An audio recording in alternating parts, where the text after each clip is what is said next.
Assalamualaikum warahmatullahi wabarakatuh. Di pagi hari ini adalah hari yang cerah bagi kita semua. Bagi ibu-ibu yang bekerja, tetap semangat. Bagi ibu-ibu yang tetap di rumah, juga harus semangat. Karena tidak ada bedanya antara ibu bekerja dan tidak bekerja. Sama-sama bekerja. Yang satu aktivitas di rumah dengan kesibukannya, dan yang satunya tetap juga aktivitas di luar, dan juga punya double tanggung jawab. Juga tanggung jawab di rumah. Semua sama-sama punya tanggung jawab. Tapi hari ini kita harus terus bersemangat.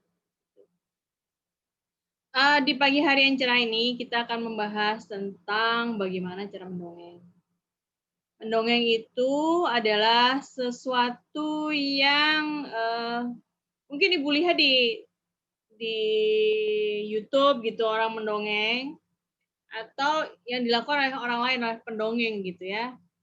Atau Ibu ngelihat di televisi gitu ya, biasanya ada orang yang suka ngomong sendiri mendongeng. Dan terkadang kita begitu tertarik gitu, mendengarkan dari mulai awal sampai akhir gitu, bagaimana beliau pendongeng ini menceritakan sebuah cerita yang begitu menghebohkan. Menarik sekali. Kunci mendongeng adalah bagaimana anak itu betah bertahan atau orang lain betah bertahan apa yang kita sampaikan gitu. Misalnya kita bercerita pada pasangan kita gitu sebelum tidur kita komunikasi. Kalau sampai pasangan kita mendengarkan dari awal sampai akhir, itu berarti bagus gitu ya. Konsentrasi, berarti suara ibu merdu gitu. Atau ibu seorang ahli PY dalam mendongeng. Karena memang dalam mendongeng itu intonasi suara itu menjadi salah satu syarat untuk bisa menarik perhatian dari pendengar cerita dongeng itu. Kenapa sih harus mendongeng gitu? Karena kita sendiri termasuk saya mempunyai balita. Gitu. Kita mempunyai anak yang masih kelas 1 gitu. Ya, mungkin tingkahnya tidak bisa duduk diam dalam jangka waktu 5 menit atau 10 menit. Anak-anak kita adalah anak-anak yang unik yang terkadang harus mereka itu bergerak tanpa capek gitu. Di kesempatan hari ini saya ingin menyampaikan kepada ibu-ibu sebuah pentingnya mendongeng itu. Atau kenapa sih kita harus mendongeng gitu? Mendongeng itu adalah salah satu kunci atau jendela gitu. Salah satu jendela. Bagaimana anak kita suka membaca, menambah pengetahuan, termasuk dalam bahasanya. Tergantung dari konten atau isi cerita itu seperti apa yang Ibu mau sampaikan. Cerita yang horor, cerita binatang, legenda. Itu yang menarik itu adalah konten, isi, dan kita menginginkan suatu hal yang positif setelah mendongeng itu ada sebuah perubahan tingkah laku dan pengetahuan yang diterima oleh anak-anak kita. Mendongeng yang sangat populer dari dulu sampai sekarang adalah bercerita sebelum tidur. Mau pakai buku atau tidak pakai buku. Kita mesti harus sempatkan kita bercerita, berinteraksi dengan anak-anak kita. Supaya ada kedekatan, menarik imajinasi, gitu. Menarik imajinasi, gitu. Jadi itu yang penting gitu ya untuk kita sampaikan gitu.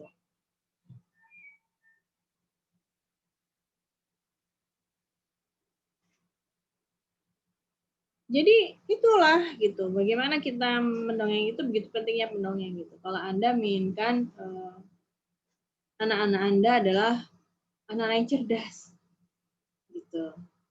Tidak ada anak yang bodoh, tapi kita berusaha untuk dekat dengan anak. Kedekatan-kedekatan itu membuat kita akan mudah memasukkan semua pengetahuan pada diri anak. Mendongeng adalah salah satu cara membuat obat bagi anak senang mendengarkan. Kita akan lihat ya PowerPoint yang akan saya share gitu ya.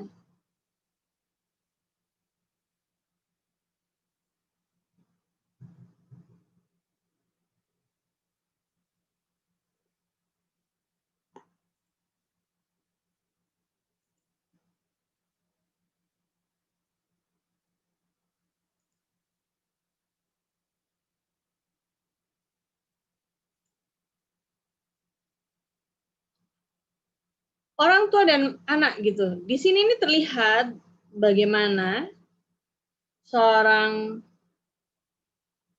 ibu gitu ya, asik bercerita dengan buku kepada anak. Seperti beginilah akan terbentuk kemampuan verbalnya, kemampuan bahasanya, kemudian otaknya menjadi cerdas karena matanya melihat dan telinganya mendengar ibunya mendongeng. Terus di sini, kenapa sih kita harus mendongeng gitu ya? Manfaat mendongeng. Nih, kalau kita sering mendongeng, bercerita apapun kepada anak, maka akan menumbuhkan imajinasi.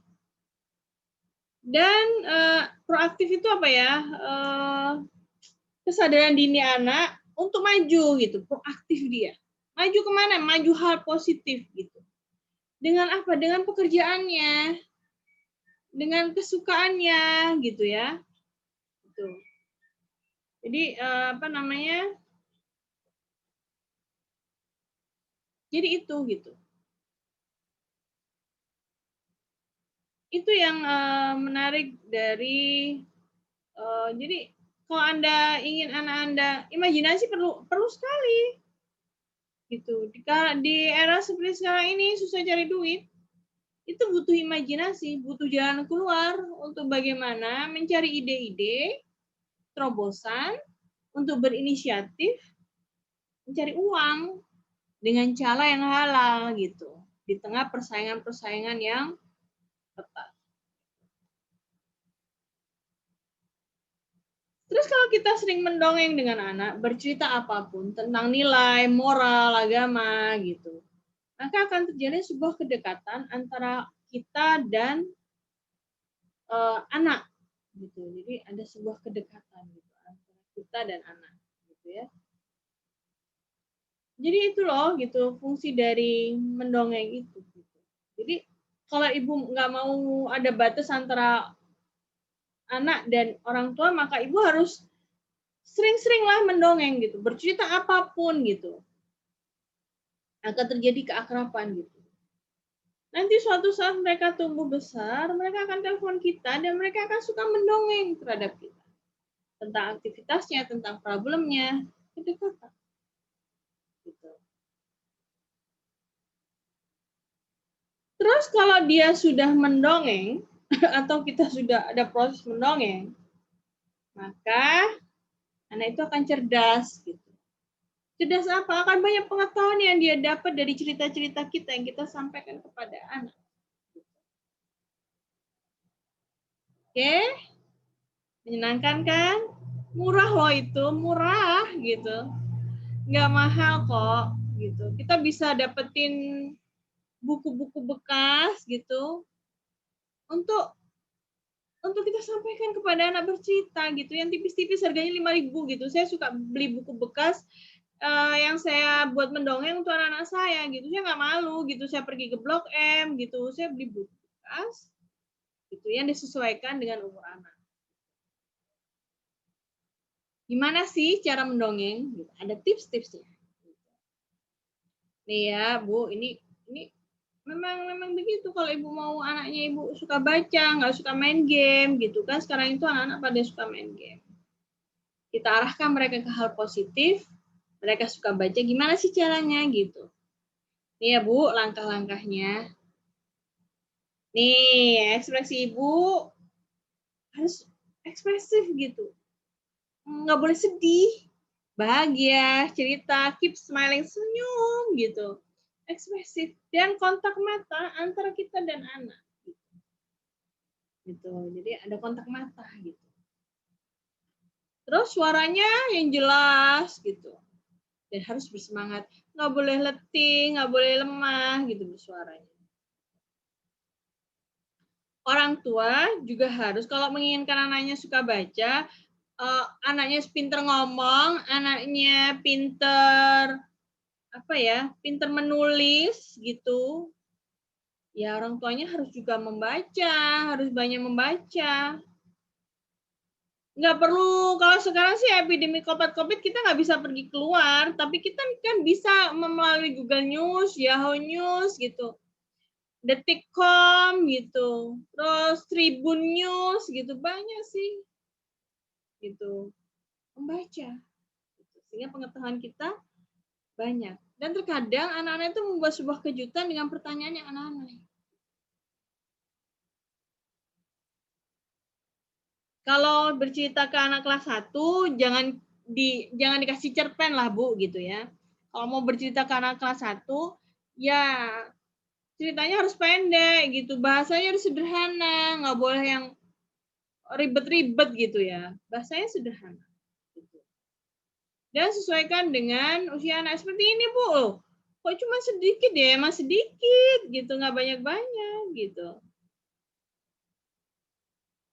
Terus kalau ingin Ibu dekat dan semuanya, ajak jalan-jalan anak keluar.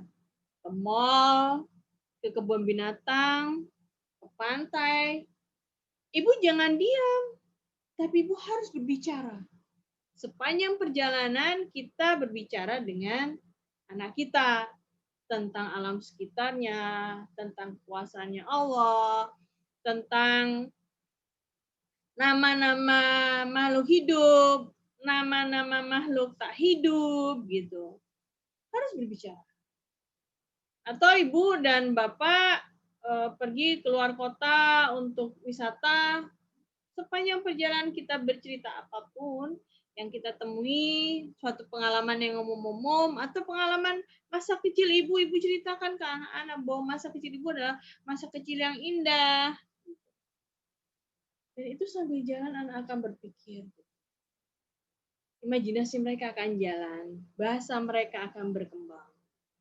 Dan semuanya pengetahuan itu didapat secara gratis dari orang tua.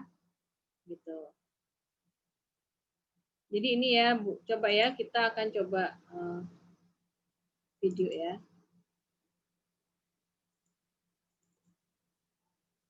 Ternyata videonya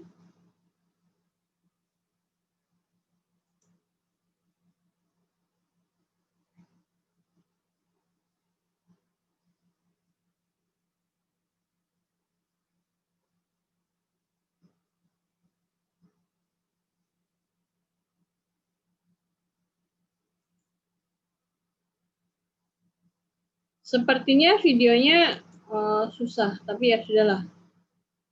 Itulah Bu tips-tips yang bisa saya sampaikan dalam mendongeng gitu. Semoga bermanfaat pertemuan kali ini gitu. Saya akhiri pertemuan hari ini dan bukan akhir dari segalanya. Insya Allah kita akan bertemu lagi di lain waktu. Selamat mempraktekkan mendongeng untuk anak. Semoga berhasil.